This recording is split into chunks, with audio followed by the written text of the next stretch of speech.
Algunas reflexiones, en definitiva, es bueno, lo que me gusta decir, de lo que escuché que me interesó y de lo mucho que aprendí. Porque esa cabecita cuando queda con el avispero activado, bueno, precisa varios días para decantar todo lo que escuchamos hoy. Primero en la charla de Adrián, me encantó ver el basalto de forma tan gráfica, acá en la cuna de los foros de basalto, en donde nos permitió caracterizar esta gran zona agroecológica que nos da identidad dentro de lo que es la ganadería general del Uruguay. Bueno, acá estamos en el basalto. Bueno, y de esa forma tan interesante pudimos ver desplegar la variabilidad climática en esos suelos. Y bueno, por supuesto, ver la importancia de la información histórica que nos permite hacer un diagnóstico rápido de cómo estamos y generar esos escenarios que, aunque no los creamos del todo, muchas veces se cumplen y juegan un rol muy importante junto a todo el resto de la información, ya que el productor ganadero es el que maneja más variables externas. O sea, no solo las de adentro, porteras adentro, que son muchísimas, sino las de afuera por estar trabajando a cielo abierto.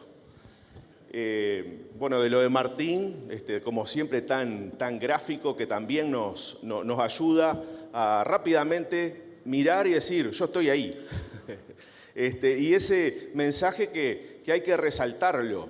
O sea, la ganadería del Uruguay tiene que moverse de ese lugar, de aquella esquina, para las otras. La ganadería del Uruguay debe manejar más pasto de lo que normalmente vemos. Y eso significa que a veces también en climas benévolos, que también los hay, alguna partecita del campo se nos puedan pastar, y eso, en mi humilde opinión, es el menor de los problemas.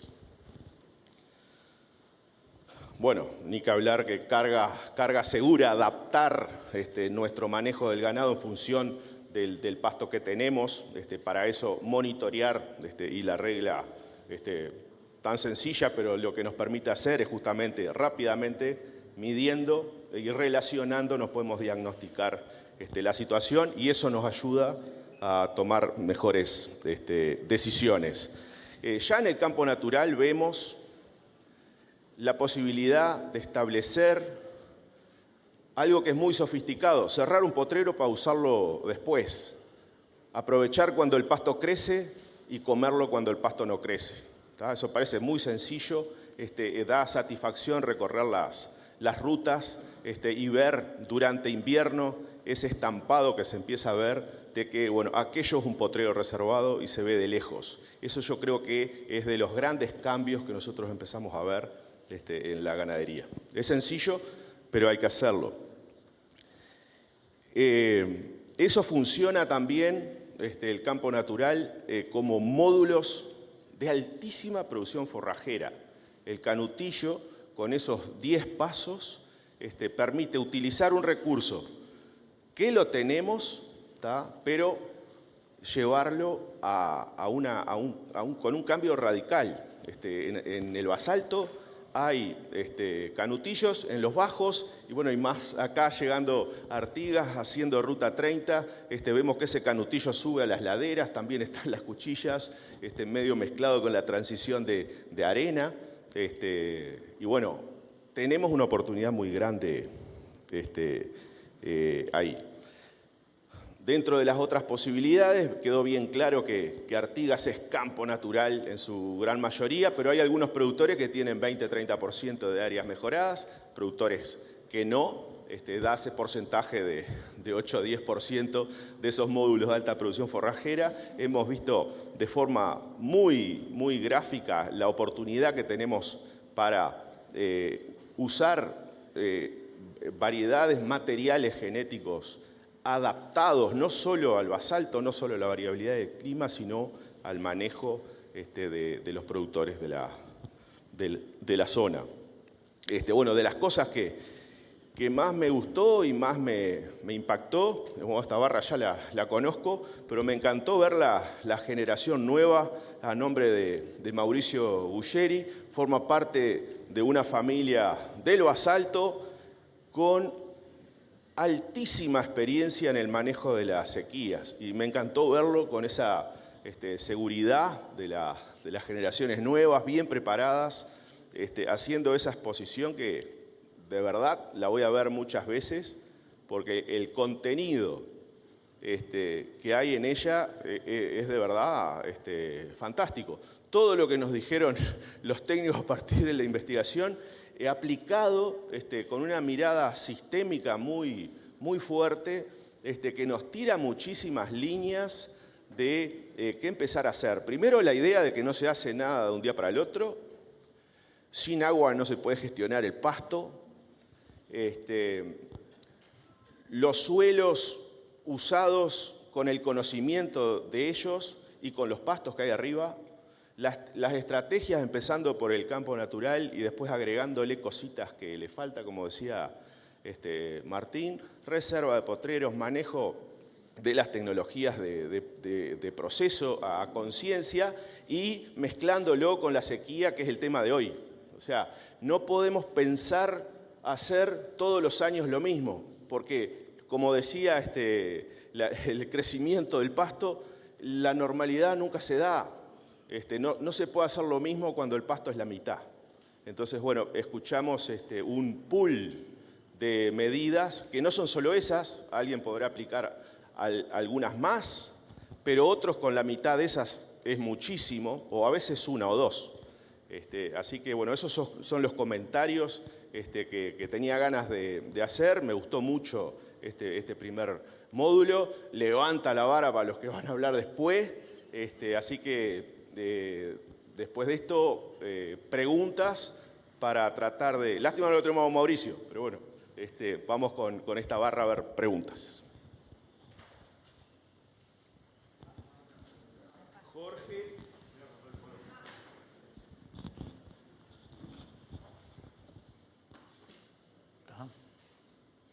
Bueno, voy a romper el fuego por ser representante de la agropecuaria. En primer lugar, un gusto tenerte, Emilio, entre nosotros acá.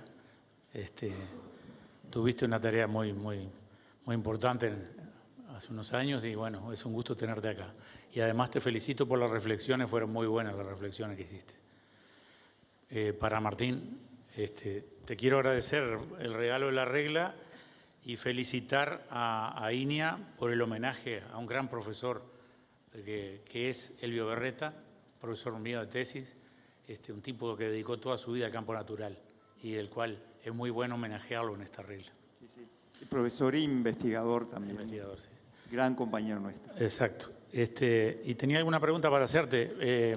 También felicitarte por el trabajo del canutillo, o sea, es una especie que la tenemos entre nosotros, no precisamos invertir y que normalmente la manejamos bastante mal. Me gustaría saber algunos aspectos sobre digestibilidad, porcentaje de proteína a lo largo del año, categorías a utilizar, porque es una especie de estival y capaz que en invierno las categorías no...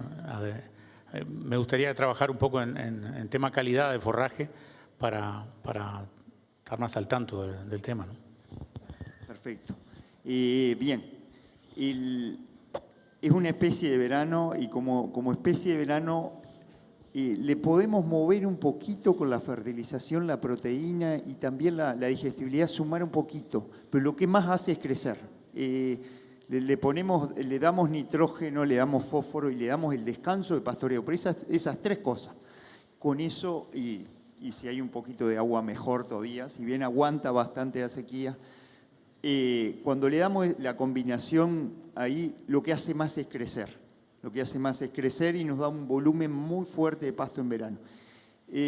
La calidad es la calidad de un pasto de verano. Es 10, 12, si está fertilizado puede llegar a 13% de proteína y la digestibilidad anda ahí también entre 55 y 60%, pero valores que En la primavera, en algunos casos han llegado a ganancias de un kilo de peso vivo por día. En los casos de Mauro Riani, 2 años seguidos prácticamente se llegaron a esas ganancias de peso. Hay otros productores en Salto también que lo han logrado. Por ahí está Pepe Dutra también, que lo ha logrado en Tacuarembó en algunos momentos, con pasturas basadas en canutillo.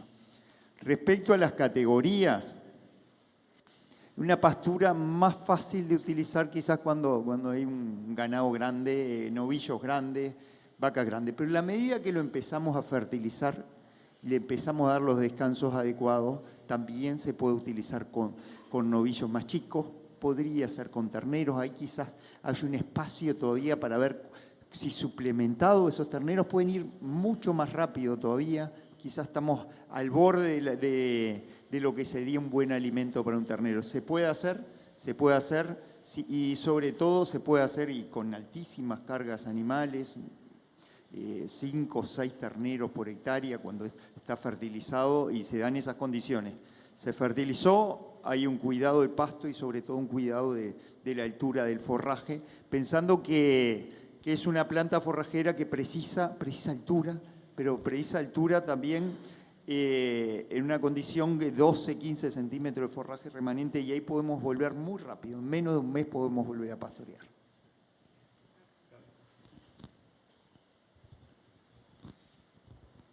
Hola.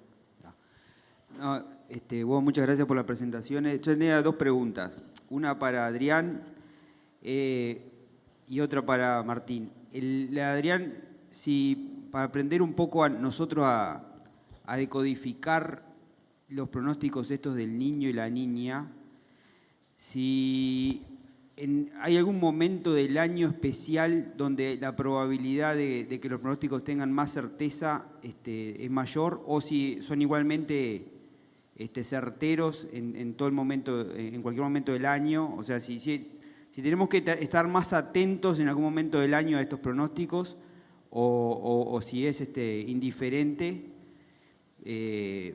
sobre todo para aprender, porque hay mucho pronóstico permanentemente, y bueno, a ver si hay alguna noticia, algún conocimiento en ese sentido. Y para Martín, que él se concentró mucho, digamos, en el manejo y la planificación y bueno, toda esa batería de conocimiento aplicado. Pero si podemos, para el caso de los productores que en la mayoría de las situaciones están hoy con los campos totalmente arrasados, si nos podés tirar 2 o 3 mensajes cortos de qué podemos hacer si ya estamos con el campo totalmente arrasado, tenemos para adelante prácticamente todo el invierno por delante todavía, y bueno, no sé si fertilización con nitrógeno, algún tip para poder llegar a septiembre vivos sin tener que seguir mal vendiendo el patrimonio, que en verdad lo que está sucediendo con una cantidad de productores, y bueno, todavía estamos bastante lejos de la primavera, porque bueno, digamos, todas las recomendaciones pasan por un manejo integral que está perfecto, que los productores que lo vienen haciendo vienen dando resultados, pero hay una cantidad de situaciones hoy que necesitan una salida en el corto plazo, y a ver si tenemos algún mensaje en ese sentido. Bueno, empiezo respondiendo la primera pregunta.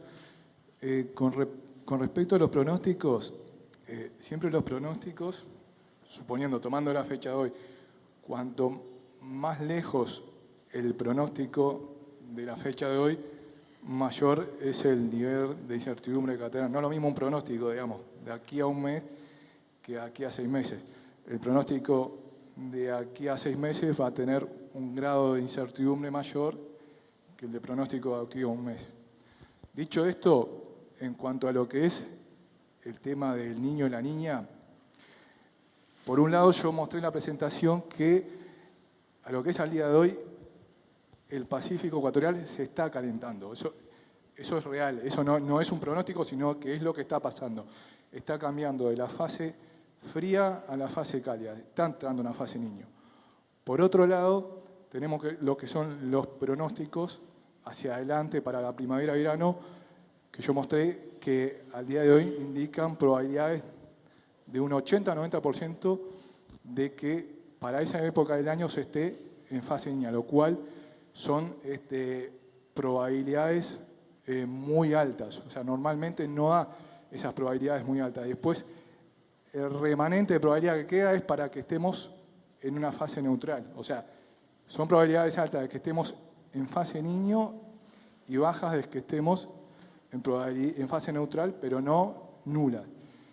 Entonces, visto eso, o sea, son como señales alentadoras. Si bien todavía estamos lejos, y cuanto más nos vamos acercando a esa época, el nivel de incertidumbre bajan de los pronósticos. Hoy yo te digo que son señales, o sea, son como señales fuertes, ¿no? Sumado a eso tenemos lo que es los pronósticos de las perspectivas trimestrales que mostraban probabilidades de 50-60% de lluvias por encima de lo normal, sobre todo para esta zona del país, y también de temperaturas por encima de lo normal. También si bien no son probabilidades tan altas, para ese tipo de pronósticos no es normal que esos valores de probabilidad, o sea que son buenas señales que hay, digamos que no tomarlo como una cosa tácita, blanco-negro, sí o no, pero son señales claras que uno tiene que ir monitoreando y esa información la tiene que ir complementando con otros productos que yo mostré, como es el contenido de agua en el suelo, el índice de verdor satelital, el índice de crecimiento de las pasturas, que si bien nos da información a nivel territorial, es información que se puede complementar, por ejemplo, con aprovecho, ¿no? Que está la regla, o sea que el productor puede observar esa información, pero en campo lo puede complementar con esto, ¿no? Entonces digo, son señales muy fuertes y alentadoras, ¿no? Si bien siempre en esta época del año hay que tomar con precaución esos pronósticos porque estamos lejos, para este caso, te repito, son probabilidades altas y sumado a que hay una señal clara de que se está calentando el Pacífico ecuatorial. Bien, tema fertilización. Nos gustaría que el campo crezca en invierno, pero difícilmente podemos. Hay algunos casos, ojo, hay algunos casos y campos en basalto que han sido muy bien manejados, donde sí hay partes que pasaron muy bien el verano, que tienen bromo, que tienen estipa, que quizás se podrían fertilizar, pero ahí ya al fin del invierno. Y podríamos tener algo de respuesta. Son situaciones mínimas, se pueden encontrar. Hay algunos campos naturales que vienen muy bien manejados y son verdaderas invernadas, pero son muy poquitos. Tenemos campos que son estivales y eso tenemos que ir a través de la fisiología del campo. No podemos ir en contra. Si vamos en contra, una especie de verano precisa de 22 grados para arriba para empezar a crecer fuerte. Difícilmente lo tengamos hasta por lo menos septiembre. Si hacemos una fertilización en un campo natural antes de septiembre, se va a poner muy verde, quizás las tasas, el incremento por kilo de nitrógeno va a estar abajo de los 10 kilos. En septiembre capaz estamos en 10 kilos, en octubre en 20, y siempre si hay agua disponible en el suelo, y capaz que en noviembre en 30. Entonces, tampoco podemos ir muy en contra de la fisiología. Si identificamos esos lugares en el campo donde hay especies invernales, podemos ir. Ahora, donde tenemos las situaciones, que si tenemos regras en el campo, si tenemos avenas, si tenemos festuca, fertilicemos ahí, que ahí sí hay respuesta.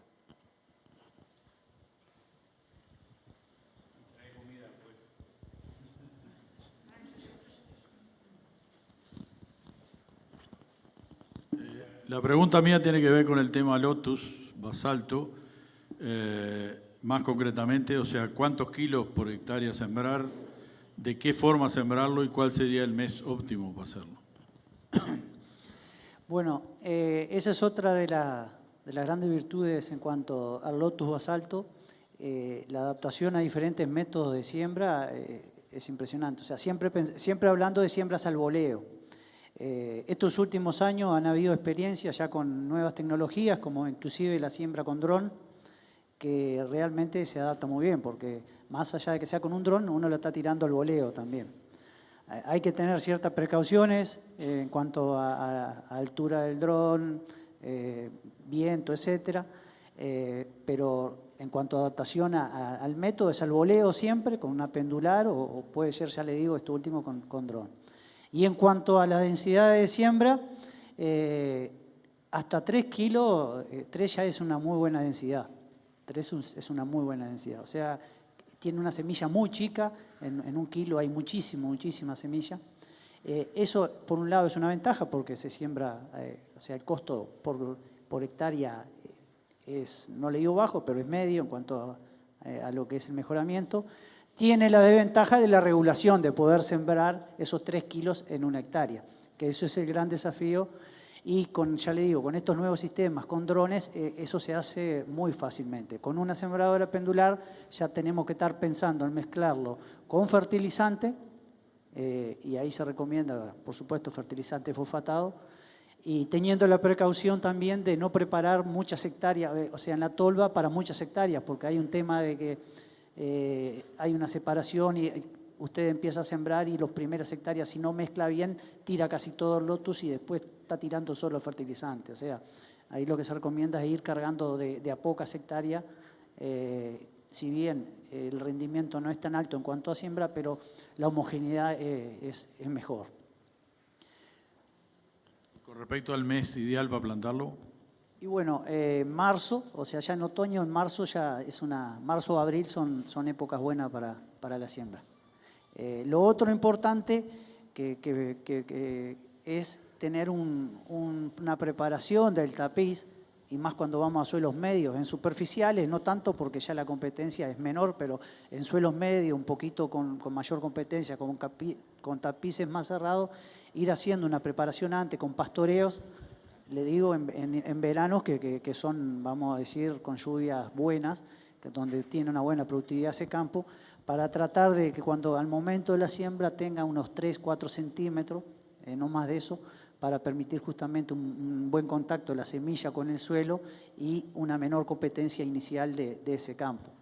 Y además generar lo que se le llaman suelo desnudo, suelo con poca cobertura, para que tenga justamente un mejor contacto de la semilla con el suelo. O sea, no se recomienda sembrar en tapices, y principalmente a veces cuando se lo siembra en tapices de suelo de basalto profundo, con mucha densidad de pasto, porque ahí vamos en contra de lo que es el nacimiento, van a ser muy tarde, y también lo que es el nacimiento, a veces quedan semillas colgadas que si bien en sol es fuerte o periodo en lo que no llueve, puede esa planta morir antes de llegar a enraizar en el suelo.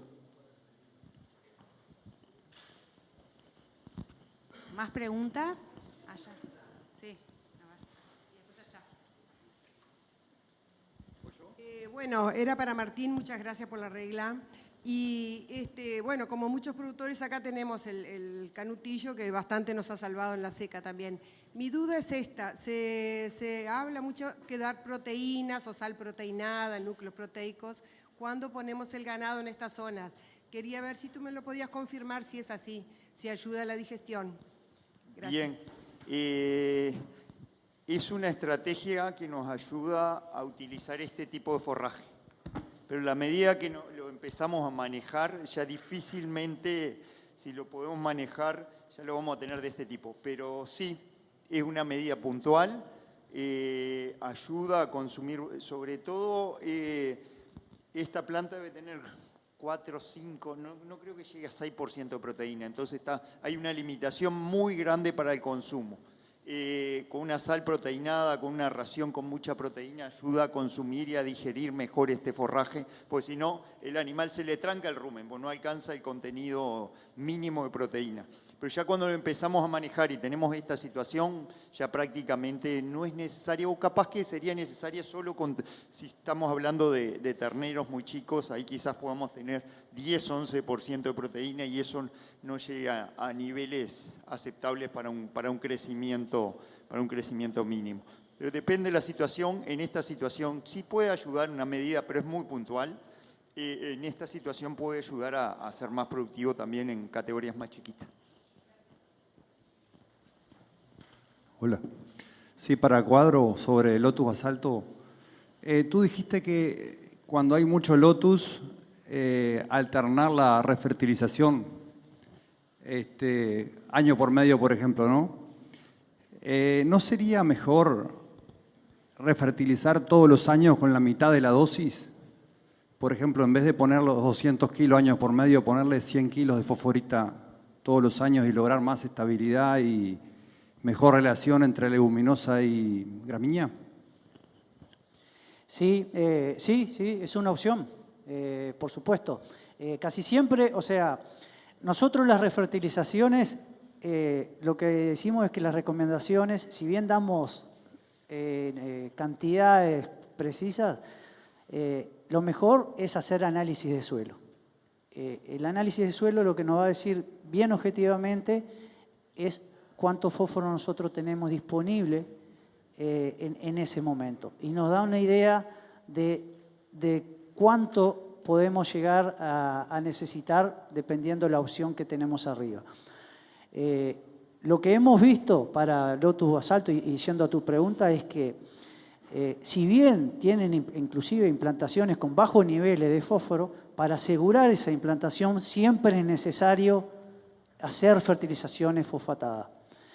Y esos 200 kilos que capaz que te estás refiriendo a fosforita, ahí va. Básicamente, ¿por qué son 200 kilos? Porque las opciones que te dan hoy las máquinas cuando aplican son 200 kilos, 100 kilos en algunos casos o 300 kilos. Ya con 100 kilos se encarece mucho el tema del costo de la aplicación por hectárea. Por eso es que casi todas las opciones mínimas son 200 o 300 kilos. Pero si tenés, por supuesto, ya llegaste a niveles de 4, 5, 6 partes por millón, la opción de bajar la dosis si tenés la posibilidad, por supuesto que sí. Y ahí seguir con 100 kilos. Pero siempre monitoreando, le digo, al menos cada 2 años, no te digo todos los años, pero cada 2 años, año por medio, cuánto fósforo hay en el suelo. Eso te permite en algún momento, bueno, volver a los 200 o mantenerte, porque te va a dar una idea de, primero que nada, cuánto es lo que estás, cuánto es lo que está usando ese Lotus y a su vez cuánto está fijando el suelo, porque el suelo también fija. Entonces te va a permitir ir haciendo un monitoreo más objetivo de cuántos kilos aplicar. Pero sí, es una posibilidad, por supuesto que sí.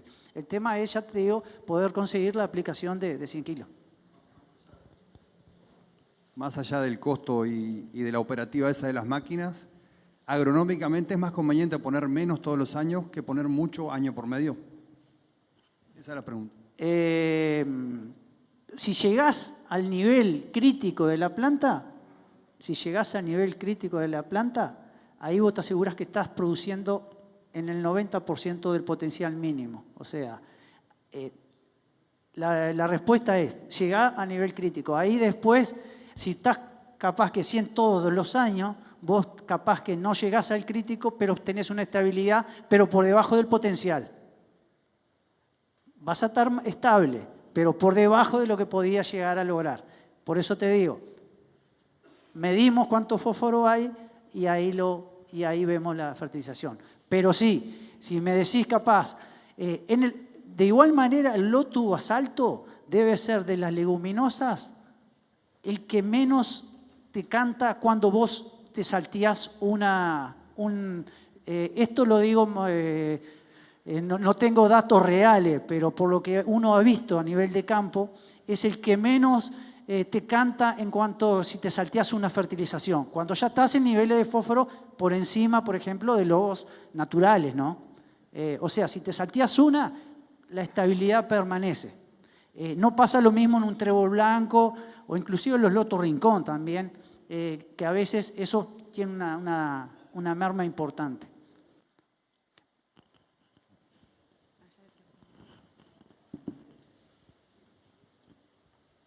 Hola. Buenos días. Quería hacer una consulta de la parte de Canutillo.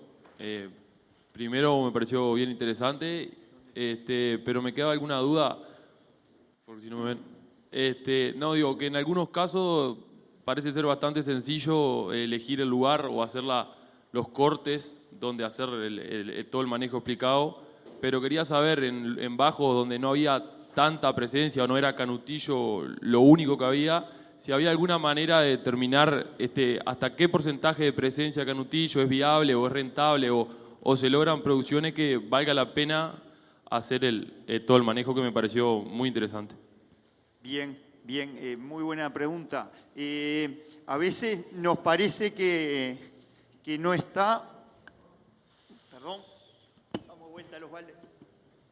Nos parece que no está porque está sobrepastoreado y muchas veces no lo vemos con ninguna de esas dos estructuras, pero abajo está. Otras veces hay menos canutillo y ahí puede estar mezclado con especies que responden de una forma parecida. El Paspalum notatum, el pasto miel, si estuvieran juntos, puede ser una mezcla igual o mejor todavía que la de canutillo. Entonces, depende de con quién está combinado. Muchas veces tenemos una combinación de estas plantas con plantas muy chicas. Estas son subpastoreadas y las que están al lado son sobrepastoreadas, pero en la medida que separamos el área, lo subdividimos, le aplicamos los descansos de pastoreo, el canutillo empieza a dominar y ahí empieza a tener una presencia importante. Si el canutillo no está ni siquiera en un 25 o un 30%, yo ya no le haría el manejo de canutillo, a menos que esté asociado a plantas similares, plantas con muy buen forraje, como puede ser el Paspalum dilatatum. No sé si queda respondida. Sí, y otro comentario ya asociado a esto. Si tenían en los predios que tenían estos manejos como en análisis, si tenían evaluado, ya que nombraste el pasto miel y el notatum, digo, el porcentaje de presencia de esto, porque imagino que podría camuflarse los buenos rendimientos de lo que sería las ganancias sobre el canutillo con un pasto fino como es el pasto miel, si se le aplica nitrógeno en el momento donde más lo precisa, digamos, que ahí antes, en primavera, fines de primavera. Digo, el pasto miel es prácticamente lo mejor que tenemos y si le echar nitrógeno debe ser mucho mejor. Y si vos tenés todo un bajo que seguramente no sea todo... O capaz que el manejo más es con los bajos húmedos, si se quiere, como un todo y no necesariamente el canutillo como la especie buena, porque en realidad serían dos gramíneas que tienen similares ciclos y similares, no sé, manejo, que obviamente el nitrógeno las mejora las dos, pero... Se puede hacer exactamente el mismo manejo. El tema es que difícilmente encontremos capaz situaciones donde sea tan dominante el pasto miel. En el caso del diferimiento que hizo Mauricio Bulleri, el que mostraba, ahí en uno de esos diferimientos hizo aplicación de urea y justamente en ese caso era prácticamente algo de canutillo y otras especies más y la verdad le fue muy bien también. Entonces, no es una situación que solo se puede aplicar en situaciones de canutillo. Hay Paspalum dilatatum, Paspalum plicatum, podrían tener una respuesta muy parecida. Situaciones con el Paspalum, el notatum Iña CP, un cultivar nuevo de Iña, se podrían lograr respuestas similares aplicando el mismo sistema de manejo, quizás cambiando un poquito de acuerdo a las particularidades de cada especie, en la altura en que se pastorea y sobre todo también en los ciclos de descanso del pastoreo. Pero se podría aplicar en bajos que están muy bien manejados de basalto en distintas situaciones. Bien, buenas. O sea, en conclusión, digo, estaría como una base, un 25% de bajo sí, con de canutillo. ahí para arriba para hacer manejo de canutillo. Buenas, gracias. Vamos con una última pregunta acá, así después cerramos. Recuerden que abajo van a estar los investigadores también para responder y ver el mercado. Sí, se habla mucho de cambio climático últimamente, de daños en la atmósfera. Esos 3 años secos que hemos vivido, yo creo que hubo condiciones de temperatura mucho más altas de lo normal y con mayor evapotranspiración también, por lo que he escuchado.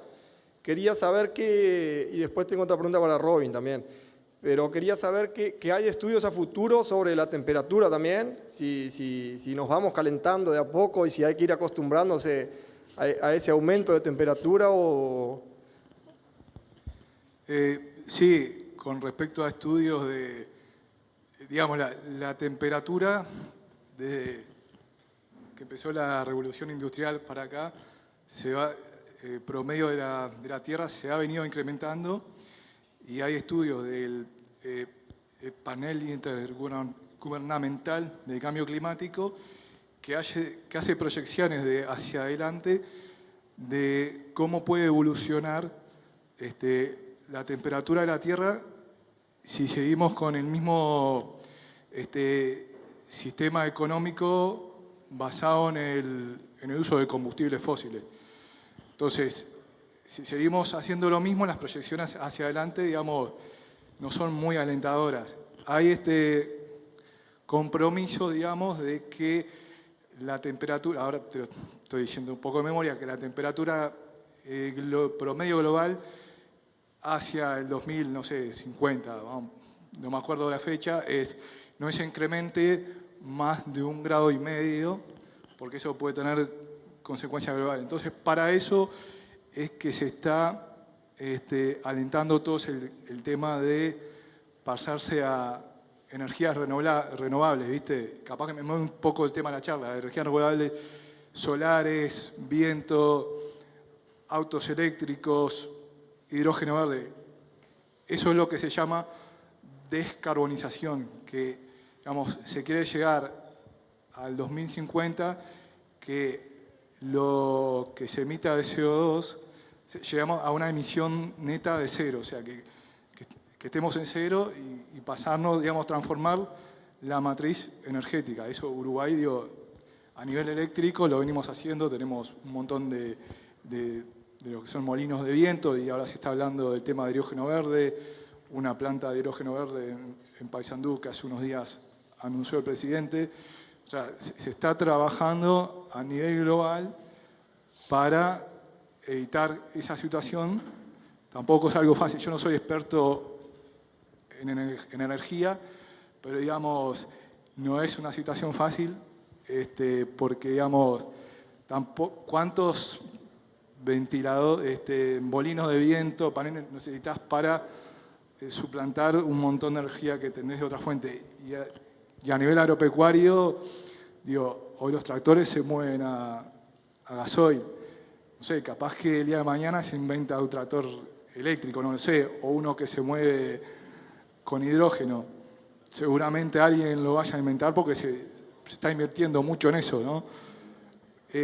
Parte de lo que es el efecto del cambio climático está determinado principalmente por el uso de combustibles fósiles en lo que es transporte por avión, transporte por camiones.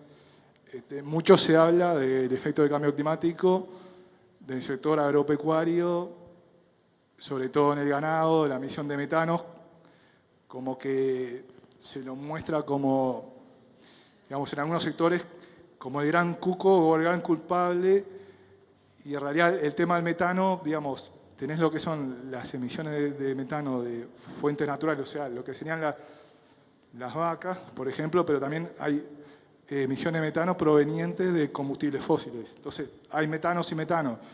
Y por otro lado, también el metano que proviene de las vacas, digamos, no es lo mismo producir ganado a pasto como lo hacemos aquí en Uruguay, que, no sé, en un feedlot en Estados Unidos o capaz que en la Amazonia, que arrasan con miles y miles de hectáreas de bosque. Entonces, ahí hay que ver que, digamos, acá nosotros estamos produciendo carne en un ecosistema natural, digamos que es un ciclo, digamos, está bien, la vaca emite metano, pero entonces, ahí capaz que me fue un poco el tema, pero la tendencia sí, es el incremento de la temperatura es real y principalmente por el uso de combustibles fósiles. Tenemos que cambiar eso para que no se siga incrementando. También eso tiene una inercia, es decir, si mañana vamos a poner, en 10 años dejamos de usar combustibles fósiles, digamos, ese incremento de temperatura tiene una inercia, es como un tren, digo, bueno, un tren vos no lo frenás de golpe, es como que, entonces va a seguir incrementándose, ¿no? Pero si seguimos haciendo lo mismo, vamos a seguir teniendo los mismos resultados. No sé si contesté tu pregunta, capaz que me ramifiqué en muchas cosas, pero... Gracias. Sí, y la otra pregunta creo para Robin era... Sí, que he escuchado últimamente diferencias entre la compra de semilla inoculada y la inoculación en el campo, tanto de implantación como de cantidad de nódulos. Quería saber si la investigación está trabajando en eso, si tiene algún resultado ya. Sí, es real lo que decís. O sea, a nivel de investigación, no solo INIA, sino también otros institutos, ya hace muchos años han investigado a nivel de inoculación, de inoculantes tipo rizoio para cada especie, especificidad, etcétera, así como un método de inoculación. Y lo que lo que siempre se ha manifestado como protocolo, el tema de la inoculación, lo que veníamos con el paquete que habitualmente conocemos. Y es lo que hasta hace un tiempo se ha venido haciendo hasta la aparición de las semillas preinoculadas. Hoy lo que se ha visto y es así, es que la inoculación, como lo veníamos haciendo, siempre es mejor que la preinoculada. O sea, inocular en el mismo momento, tomando todas las precauciones, como lo dice el paquete, siempre te asegurás un buen nivel, o sea, un buen nivel de inóculo por semilla. Después, las condiciones ambientales van a llegar a determinar qué grado de nivel de inoculación, pero es realmente bueno. Lo que se ha visto, y ahí Martín, Rafael han estado recorriendo, ahora pueden, si querés, Rafael o Martín, hacer también, es que han habido diferencias y hay diferencias en los niveles de inoculación de semillas preinoculadas frente a la... ¿Cuáles son las causas? Bueno, están en discusión, pero he sabido, y por bibliografía y por estudios anteriores, o sea, que cuanto más tiempo pasa de inoculado hasta la siembra, los niveles de nivel de inóculo baja radicalmente, exponencialmente. Bueno, con estas preinoculadas nos aseguraban una cierta cantidad. Lo que se ha visto, capaz que esa cierta cantidad es cierto, es así, pero hay diferencia con respecto a las otras. No sé, Rafael, Martín, si querés acotar algo más.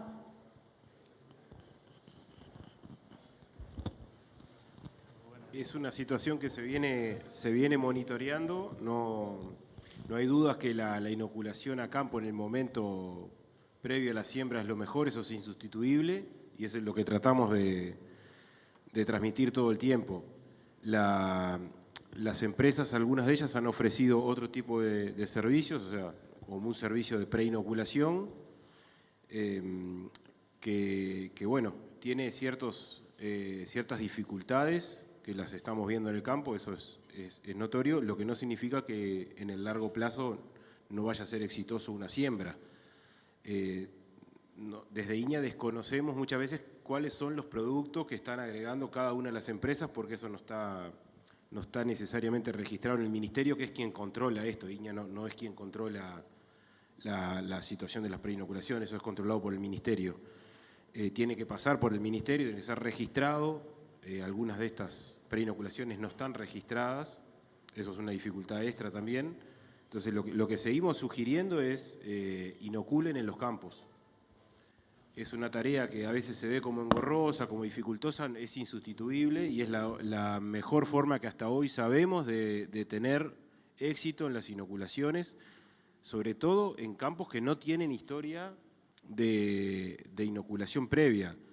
Pongamos un ejemplo, si tenemos una rotación arroz-ganadería donde el trébol blanco es una especie que sistemáticamente se siembra, probablemente esos campos ya tengan historia de inoculación de trébol blanco, o sea, ya tienen la bacteria presente en el suelo.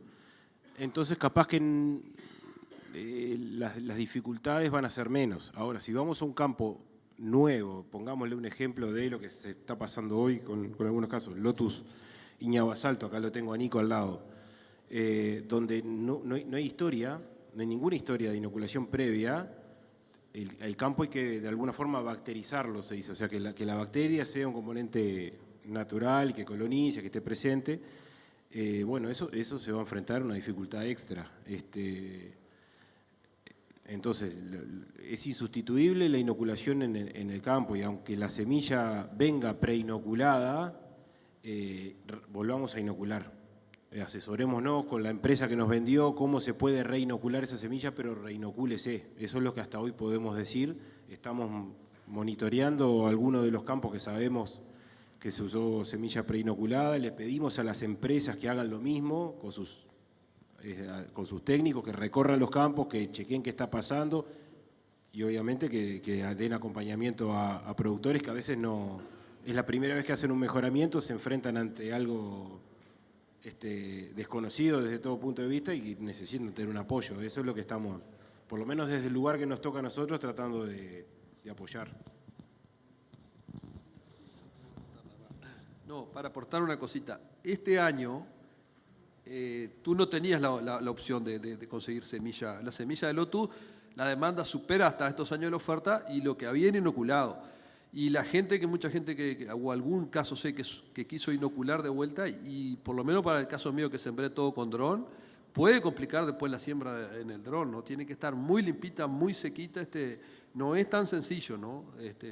Por lo menos lo que vamos a ver mañana en casa se inoculó 2 veces porque tú me dijiste, y realmente el resultado me parece que fue muy bueno, ¿no? Y lo más sencillo, inocular, es muy poquita la semilla, pero digo, este año no había la opción. O sea, no es que voy y digo, no, dame sin inocular, no, hay esto. Y si no querés, hay una cantidad que lo quieren, o sea que me avisás ahora, y si no, hay otro que lo quiere, no hay ningún problema. Entonces digo, fue complejo el tema, y me parece que estaría muy bueno que se aclare ese tema, porque es una picardía perder esa tecnología, y el inoculante es muy barato para no hacerlo bien, ¿no? Y es una excelente herramienta que es una pena que no la estemos usando de la mejor forma.